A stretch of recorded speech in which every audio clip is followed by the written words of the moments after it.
আমার যখন 11 বছর বয়স, তখন আমার আব্বা দুনিয়া থেকে বিদায় হয়েছেন।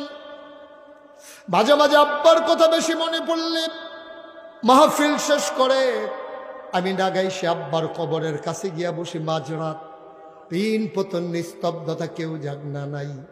পাখিগুলো আপন নীরে ঘুমিয়ে পড়েছে, গরুগুলো গোয়াল ঘরে ঘুমায়, বেওয়ারিশ কুকুরগুলো নিরাপদ আশ্রয়ে ঘুমায়, প্রিয়তম স্বামী প্রিয়তম স্ত্রীকে নিয়ে ঘুমায়, ছোট্ট শিশু মায়ের বুকে মুখ রেখে ঘুমায়।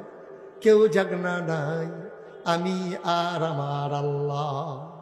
আমি বাবার কবরের পাশে বসে গুনগুন করে বাবার লগে কথা কই।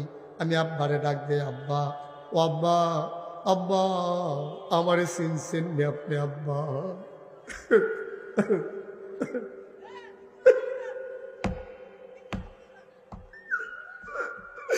আমি আব্বারে ডাক দিয়ে কই, আব্বা, আব্বা,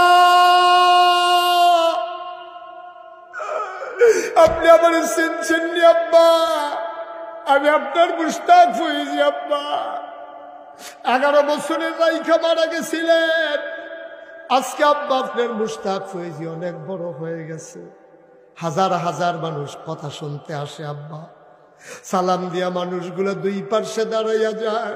আব্বা, আব্বা, বাংলাদেশে তো ঠান্ডা পড়ছে আব্বা, 3 টুকরা মার্কিন চাদর গায়ে দিয়ে আপনি ঘুমাইছিলেন, আপনার কবরে শোয়াইছে 3 টুকরা কাপড় দিয়া। ও আব্বা, আপনার কবরে আল্লাহ জান্নাতি কম্বল দিছেনি। আপনি কেমনে ঘুমান আব্বা? আপনি কেমনে ঘুমান মাটির কবরে?